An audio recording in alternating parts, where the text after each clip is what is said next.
Well, good morning, good evening, good afternoon, ladies and gentlemen, citizens of YouTube. Pastor Dowell here. Just like I told you, we're at war, but this is not the war I'm talking about. What's important for us to know, because I'm a veteran.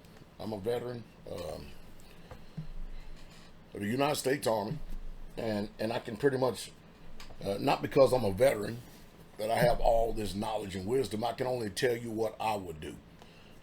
Because I can also tell you what our government is not going to do. But first, let's get into the news here for a second. So, the United States of America has been pounding Yemen, and rightfully so, because the Houthis just simply will not stop. And they simply will not stop. They're launching ballistic missiles into Israel. You're poking the bear. The Gaza Strip is just being bombed left and right, and they're retaliating. The Ben Gurion airport over there has already been bombed. War is imminent in that place. We are going to war with Iran. Now, you have to understand something.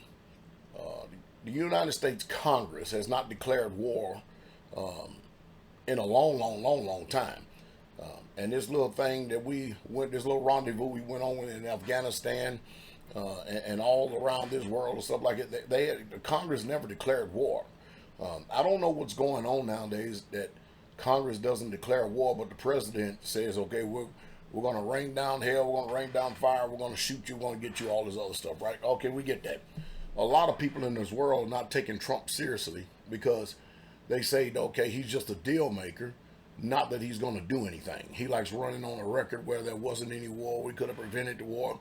And so many people thinking that he wants to continue to keep his record untarnished and unstained by saying, we are just a peaceful nation and stuff, and all these threats that he's making is just to get people at the table to make deals. Well, they're also finding out that, okay, yeah, I would love to make deals, but don't take advantage of my kindness. Even though I'm trying to make deals and stuff, I will still bomb your country. I will still bomb your infrastructure. I will bomb your supply lines. Well, and we've done that. We taken out a lot of infrastructure of the Houthis. What makes it even more intense is that you have the U.S. Truman that's sitting there over there right now, right off the coast of Yemen, and the Houthis decided they were going to sit there and actually shoot at the ship again, which is just not intelligent. And all his fleet is there too. The USS Truman and its fleet is all there. So now you know what America's done? Now they're taking another destroyer from the China Sea and bringing it over here into the quote-unquote Middle East. In other words, it's escalating. Now, we understand all that. We comprehend all that. We get all that. But what's really the issue as far as us go? Because we're concerned about us. America, you've got to comprehend and understand that when you live over here in this country, they act like that they care about you. They don't care about you. There's two different classes, or really three different classes of people that's here in America. You have those who run the government.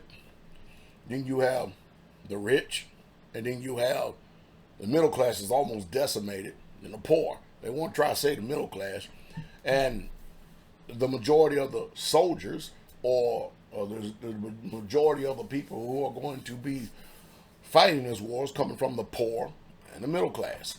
Very, very few people come from the ranks of the rich concerning this country to fight in these skirmishes and these wars. Y'all need to comprehend that. And while they deceiving everybody, going around saying, I'm proud to be an American, or thank you for your service to our country, they would not dare send their sons or their daughters, the rich, to war. You may get one out of a million that may go. That's a fact. But what people need to understand is just like you can tell what America is and what it's all about. For instance, look what happened in California. It burns up every year. Look what happened in North Carolina.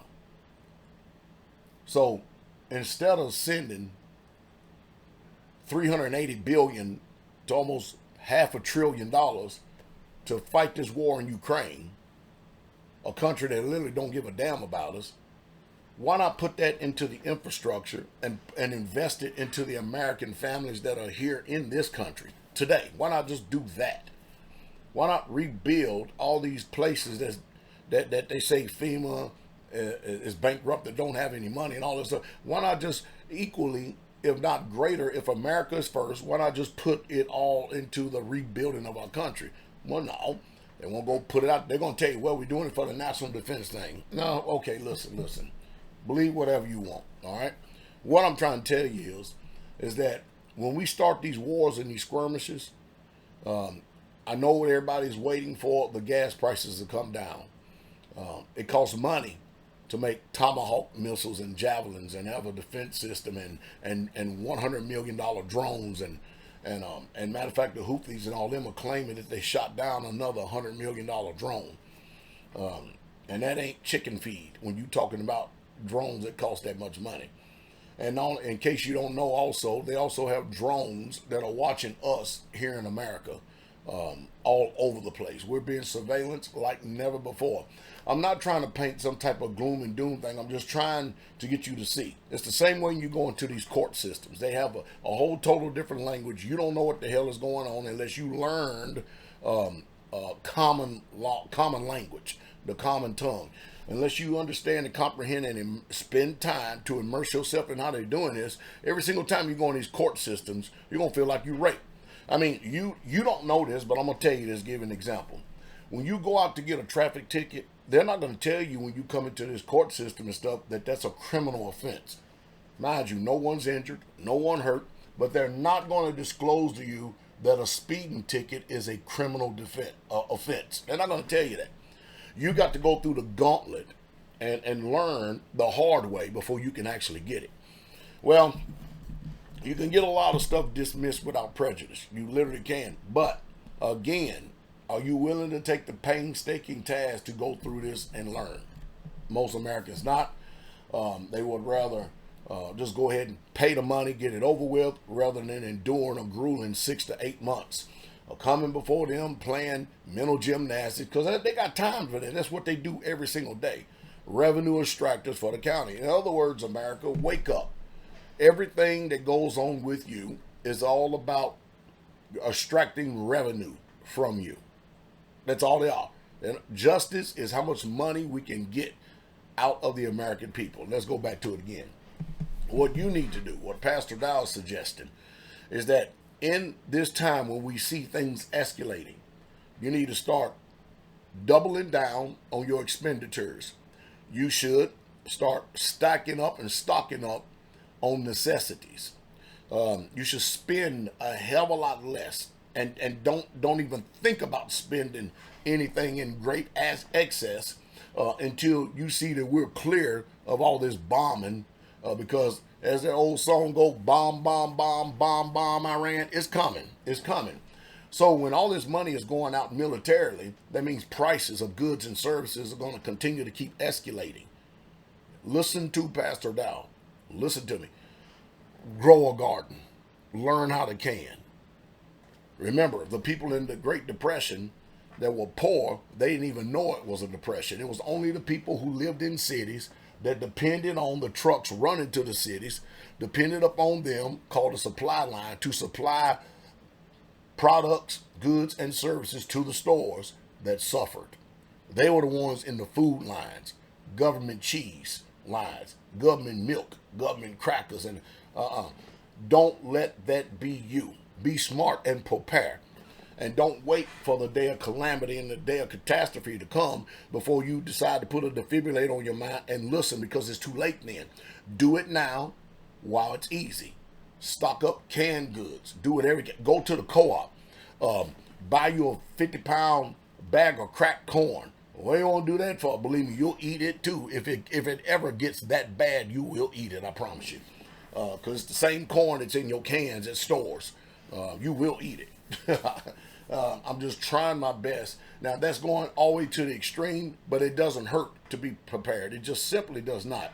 I cannot stress to you enough that when natural disaster or calamity come your way, the government ain't coming. It ain't coming. You are the government, so learn how to govern yourself and your family so that you're not in a position to where you're in need or in want. And you got people out here that have a mindset that they believe what you have, it belongs to them because you have a benevolent and good heart. You need to check your heart because your heart is wicked. You cannot sit up and stock up for you and your neighbors and your kinfolks. It is the heightened sense of selfishness for someone to expect to come and eat up all this stored goods that you prepared for and they didn't do anything. And you told them, and they expect that whenever calamity or natural disaster to hit, that they supposed to be able to come over and just be able to suck all your resources dry and then say kumbaya and thank you. No. No, that is selfishness. And since they didn't prepare, then guess what? It's the same way with the parable in the book. You had 5 wise virgins and 5 foolish. The wise said, no, we're not giving it to you. We're not giving no oil in our lamps to you. You know where to go. You know where to buy. That's what you need to learn, how to change your mind and tell people who are ignorant, who are full of rejection, who are always debunking you as some type of fanatic, conspiracy theorist, or cult leader, or cult, or you in a cult, or whatever these disparaging things are. Listen to me. And then this one, limit your circle and your relationships to people who are not serious. Start dissipating them and disbanding them because it's going to get real ugly. Whenever they know you got something, now you got to learn how to defend it. Now you need weapons and firearms training. You're going to need this. You're going to need this. You should already be ready for this. You should already be ready for this. But most people, again, they're passive. And we are living a very passive generation. And the spirit of passivity has taken over a lot of people. This assumption and this assuming is going to be a downfall. You better get ready for war.